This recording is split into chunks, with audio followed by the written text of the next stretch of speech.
히브리서 2장 말씀을 함께 나누고 있습니다.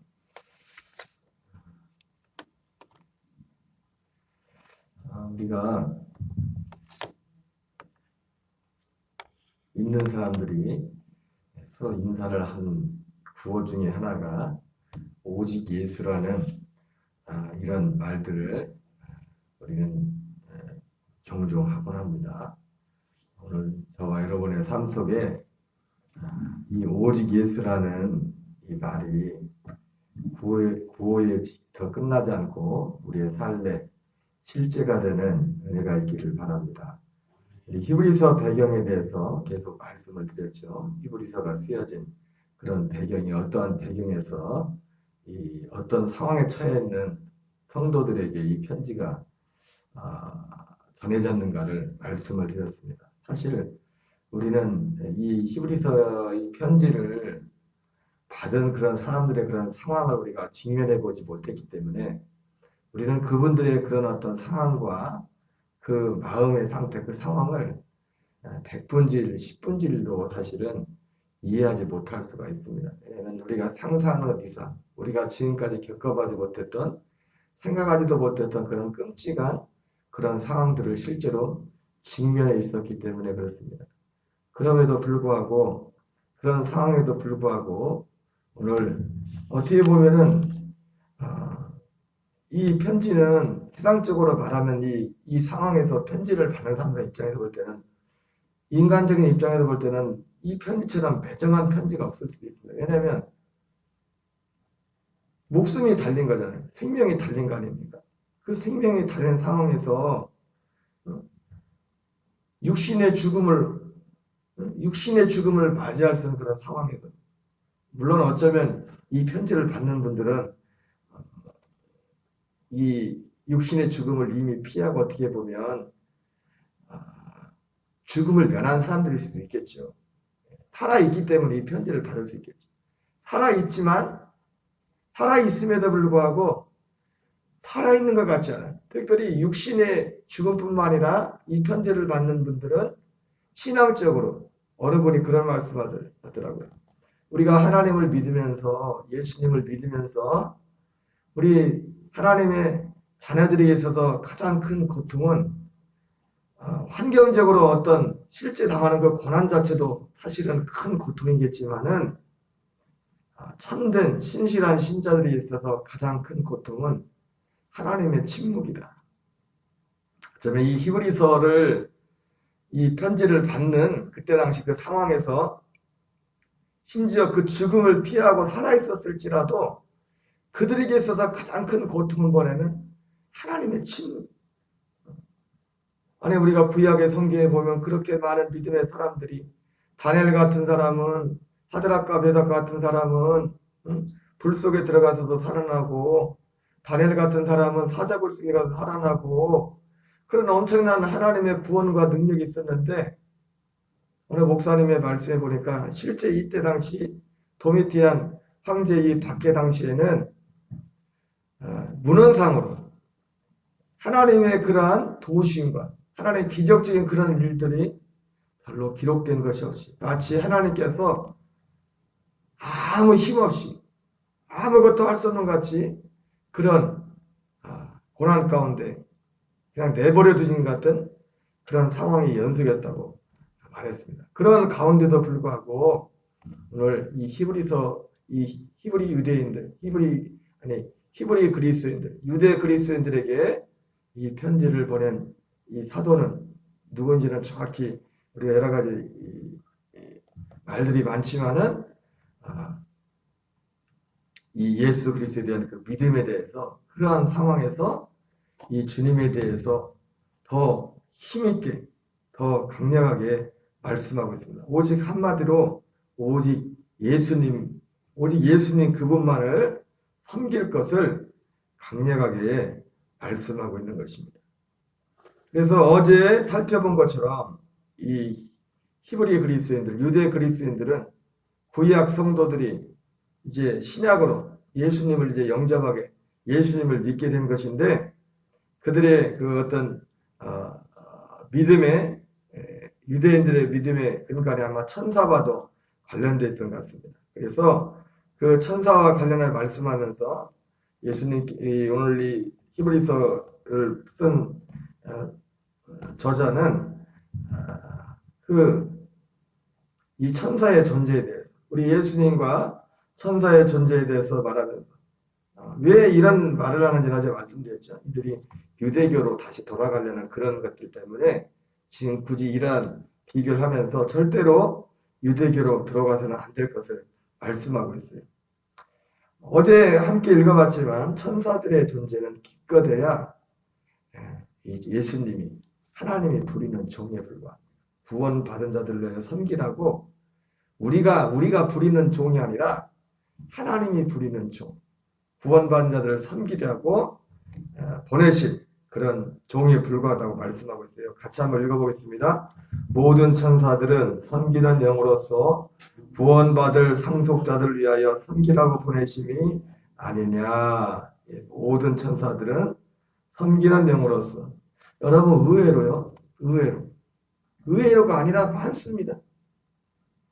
여러분 예수님을 믿는다고 하면서도 무당을 찾아가고 예수님을 믿는다고 하면서도 희한한 이런 소리에 막 더 귀 기울이고 하나님의 말씀은 쳐다보지도 않으면서 사람들이 어떤 능력이나 뭘 했다는 눈에 보이는 그것에 혹하는 사람들은 대부분 뭐냐면 마치 이런 믿음에 예수님 그런 것은 기껏 해봤자 오늘 말씀을 오늘 이 유대인들이 마음속에 이 예수님과 천사들의 위치를 거의 동등한 위치 어떻게 보면 그 인식 가운데 그들 가운데 뿌리 깊이 되어있는 그리고 어쩌면은 예수님보다도 더 우월한 것 같은 그런 존재로 인식하고 있었기 때문에 이 말씀을 하는 겁니다. 그러나 기껏해야 그 천사들의 존재라는 건 뭡니까? 기껏해야 대단한 것 같고 굉장한 것 같은 그런 어떤 눈에 보이는 어떤 그것들은 예수님이라는 존재 그분 자체에 비할 때 기껏해야 그걸 해봤자 예수님이 보낸 부리는 어떤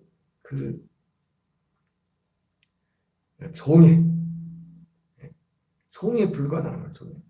모든 천사들은 섬기는 영으로서 구원받은 상속자를 위하여 섬기라고 보내심이 아니냐. 여러분 수많은 기적과 능력과 많은 표적들이 하나님께서 행하시는 일이지만 하나님께서 그런 능력을 행하실 수 있지만 하나님이 행하실 수 있는 최고의 능력과 최고의 인정은 우리에게 그 아들의 생명을 주시는 것입니다. 여자의 태에서 난 자 중에서 세례 요한보다 큰 자가 없다고 했죠. 그러나 그 세례 요한도 기껏해야 천국에서는 지극히 작은 자도 세례 요한보다 크다고 했어요. 이 말씀의 의미가 무엇입니까? 이 말씀의 의미는 인간으로서 사람으로서의 세례 요한과 어떤 사람으로서의 어떤 걸 비교한 것이 아니라 이 구속사적인 하나님께서 행하신 이 구원의 역사를 비교한 겁니다. 세례 요한이 그렇게 여자의 태에서 난 자 중에 가장 큰 자가 세례 요한이었지만 그러나 하나님의 구원의 섭리 가운데서 약속대로 그 아들의 생명으로 거듭난 자들에 비하면 세례 요한 또한 지극히 작은 자보다 더 작은 자가 세례 요한이라고 말씀하고 있습니다. 여러분 예수님께서 행하고자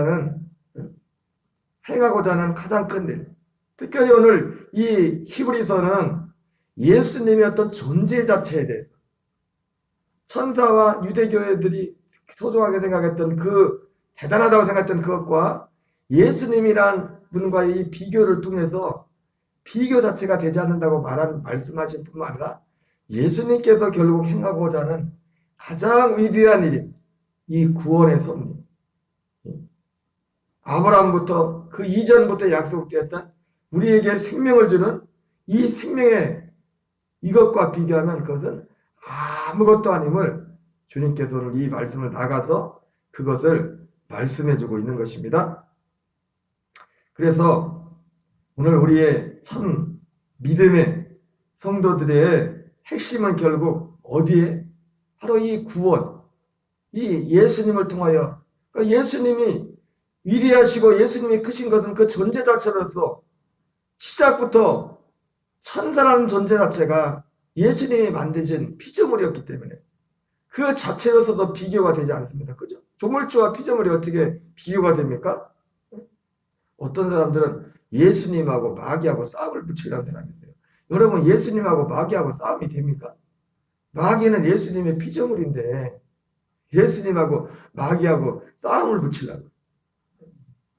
예수님은 말씀만 하시지 그 일을 이루는 것은 그 마귀들과 동급인 천사들이, 귀신들과 동급인 천사들이 일을 하는 거예요. 천사들이. 하늘에 전쟁이 일어났대요. 여러분, 전쟁 나는데 별 5개짜리가 앞에 나가 싸웁니까? 그 부하들이 가서 전쟁을 하지.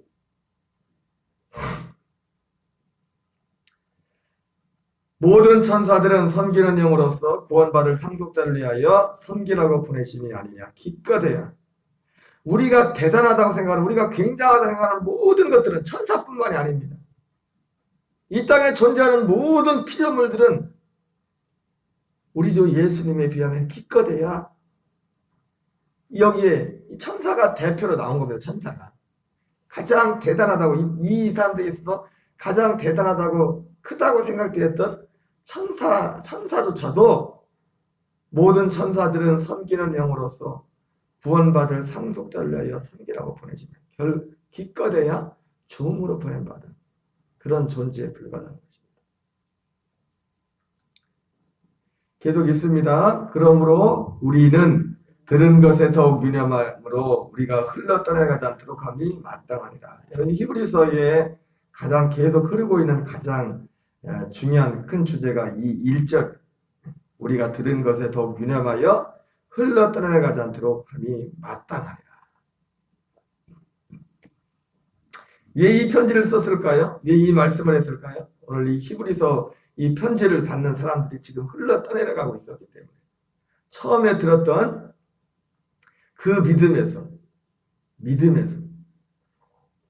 여러분, 우리가 집을 지을 때 마태복음 7장에도 나오지만은 날씨가 좋고 뭔 이상이 없을 때는 모래 위에 집을 지으나 반석 위에 집을 지으나, 물론 모래이라고 해서 무조건 바다 모래 거기에 집을 지은 건 아니겠죠. 비유를 했겠죠.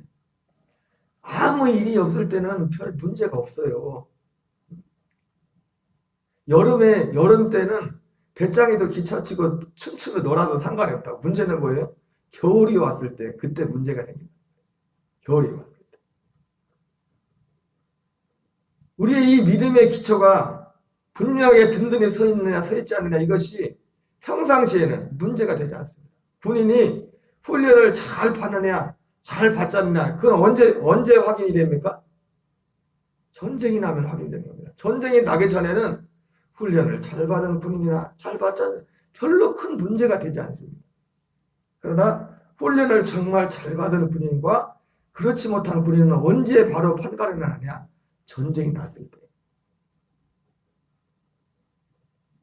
고난과 큰 어려움 가운데, 고통 가운데, 고뇌하는 그 가운데서 이 믿음이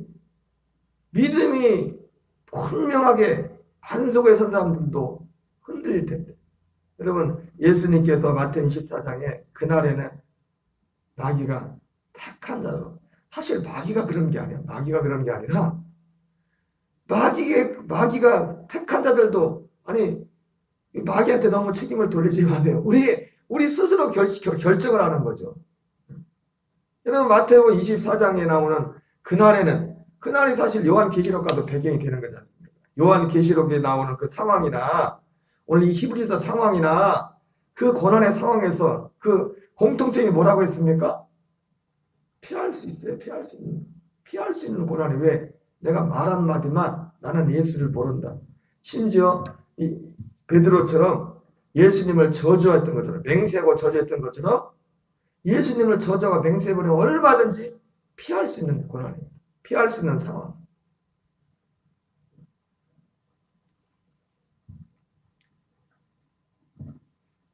평상시엔 모릅니다. 그렇기 때문에 평소에 전쟁이 없을 때 군인이 전쟁을 준비하듯이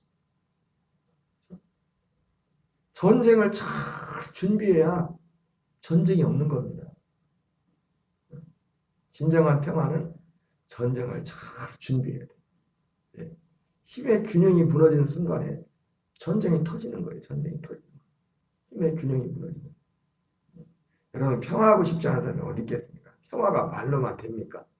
말로만 평화한다고 평화가 되냐고. 학교 다닐 때 좀 껄렁껄렁거리는 애들이 힘없는 애들 괴롭힐 때 힘없는 애가 야 평화하자, 우리 평화하자, 그러면 평화가 돼요? 어떻게 평화가 됩니까?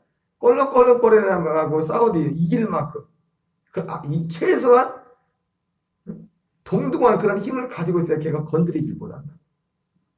평화는 힘의 균형이 맞을 때 평화가 유지되는 겁니다. 평화. 흘러 떠내려가지 않도록 함이 마땅하니라. 이게 가장 큰, 어떻게 보면 히브리서 이때 당시 성도들에게 보내는, 유대인 그리스인들에게 보내는 현재 핵심이에요. 처음에 받은 그 믿음이에요. 계속 있습니다. 천사들을 통하여 하신 말씀이 견고하게 되어 모든 범죄함과 순종하지 않은 자들이 공정한 보응을 받았거든.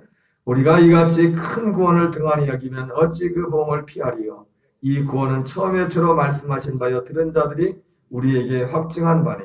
여러분, 구약 성경에 보면 하나님의 말씀을 듣고 하나님의 말씀에 대해서 불순종한, 하나님의 말씀에 대해 대적한 사람들이 받은 형벌을 받았죠. 그죠? 그걸 표현하는 겁니다. 구약 시대에. 우리가 예수님을 부인한다는 것이 예수님을 이 어떤 분인지를 알면서도 이 믿음을 거부하고 그분을 대적한다는 것이, 그분을 부인한다는 것은 마치 우리가 성경의 구약 시대에 수많은 사람들이 하나님의 말씀에 불순종해서 받았던 그런 큰 도움을, 심판을 받았는데 그것과는 비교할 수 없는 훨씬 더 큰 하나님의 보응이 있음을 말씀하고 있는 것입니다. 왜냐하면 이 큰 구원은, 예수님을 통하여 이루신 이 큰 구원은 이전에 있었던 모든 표적과 하나님이 천사들을 보내서 하나님이 우리가 구약 성경을 통해서 확인하는 수많은 그 모든 것을 다 합친 것과도 비교할 수 없는 훨씬 큰 사건이 뭐냐면 예수님의 구속의 사건이었습니다. 예수님이 행하신 우리에게 생명을 주는 예수님께서 이 책에 기록되지 않은 다른 많은 표적도 행하였지만 오직 이것을 기록하는 것은 예수께서 하나님의 아들 그리스도이심을 믿어 생명을 얻게 하게 합니다. 우리에게 생명을 주시고자 이루셨던 예수님의 그 구속의 길지 않은, 어떻게 보면 짧은 그 구속사, 그 구원의 역사는 지금까지 있었던 그 모든 것을 다 합친 것보다 훨씬 더 큰, 비교할 수 없는, 마치 이것은 예수님이 이루신 구원과 그 전에 있었던 많은 모든 표적들은 마치 예수님과, 창조주 되신 예수님과 천사를 비교하는 것 같은 그런 비교에 불과한 것입니다. 여러분, 우리에게 있어서 그러므로 예수님을 믿는 믿음의 가장 큰 보물은 바로 하나님의 아들의 생명에 관한 것입니다.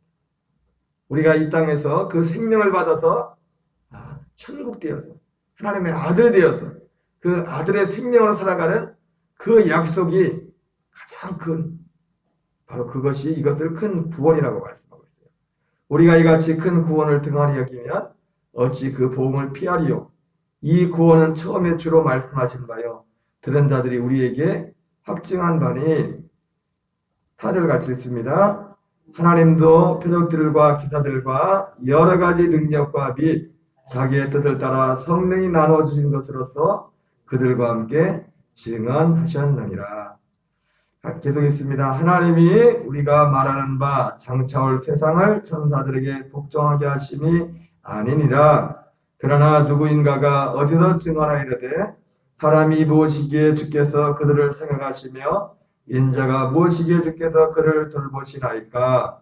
저를 잠시 동안 천사보다 못하게 하시며 영광과 존귀로 관을 쓰시며 만물을 그발 아래 복종하게 하셨느니라 하였으니 만물로 그에게 복종하게 하였은즉 복종하지 않은 것이 하나도 없어야겠으나 지금 우리가 만물이 아직 그에게 복종하고 있는 것을 보지 못하고 오직 우리가 천사들보다 잠시 동안 못하게 하심을 입은 자 곧 죽음의 고난 받으심으로 말미암아 영광과 존귀로 관을 쓰신 예수를 보니 이를 행하심은 하나님의 은혜로 말미암아 모든 사람을 위하여 죽음을 맛보려 하심이라.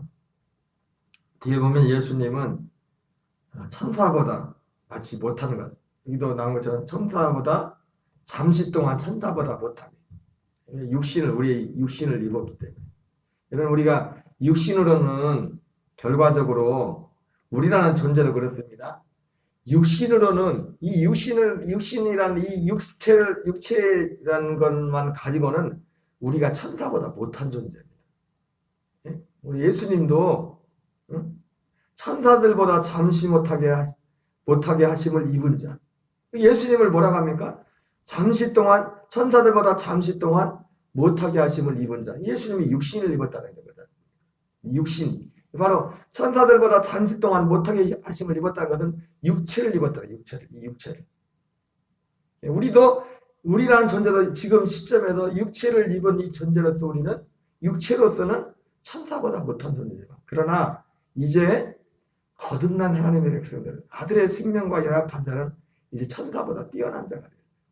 계급, 이 순서가, 질서가 천사보다. 그래서 오늘 히브리서 1장 14절을 말했잖아요. 모든 천사들은 구원받은 자들을 섬기려고 보냈다지 않습니까? 여러분, 섬김을 받는 자가 높습니까? 섬기는 자가 높습니까? 섬김을 받는 자가 높죠. 육체로서 오직 우리가 천사들보다 잠시 동안 못하게 하심을 이 육체를 입었다는 것을 표현한 육체를 입었다. 예수님이. 아마도 그래서 유대인들도 그런 생각들이 있었나. 여러분, 어쨌든 오늘은 여기까지만 하고 다음에 이제 살펴볼 텐데, 오늘 우리에게 가장 큰 것은 오직 예수님의 구원, 그 생명, 그것과 비교할 수 있는 것은 아무것도 없습니다. 아무것도 없습니다. 우리가 예수님을 안다는 것은, 예수님을 믿는다는 것은 이 예수님을 통해 예수님이 어떤 분이신지를, 그 예수님의 존재에 대해서 알아야겠고, 단순히 예수님이 어떤 분이 아는 것은 그분의 존재뿐만 아니라 그 예수님께서 행하고자 하는 가장 그 핵심적인 그 일이 무엇인가를 아는 것이 예수님을 아는 것입니다. 그것을 알지 못하면 우리의 신앙이라는 것은 마치 피조물을 저물지보다 더 섬기는. 여러분, 결과적으로 이들이 몰라서 그렇지, 이들의 생각 가운데 로마서 1장에 나오는 것처럼 하나님의 진노 가운데 있는 사람들의 특징이 뭐였습니까? 피조물을 저물지보다 더 섬긴다고 했잖아요. 여러분, 천사는 피조물이고 예수님을 저물지란 말이에요. 여러분, 예수님을 믿는다고 하면서도 예수님의 어떤 어떤 것에 더 힘을 실어준다는 것이 마치 피조물을 저물지보다 더 섬기는 것 같아요.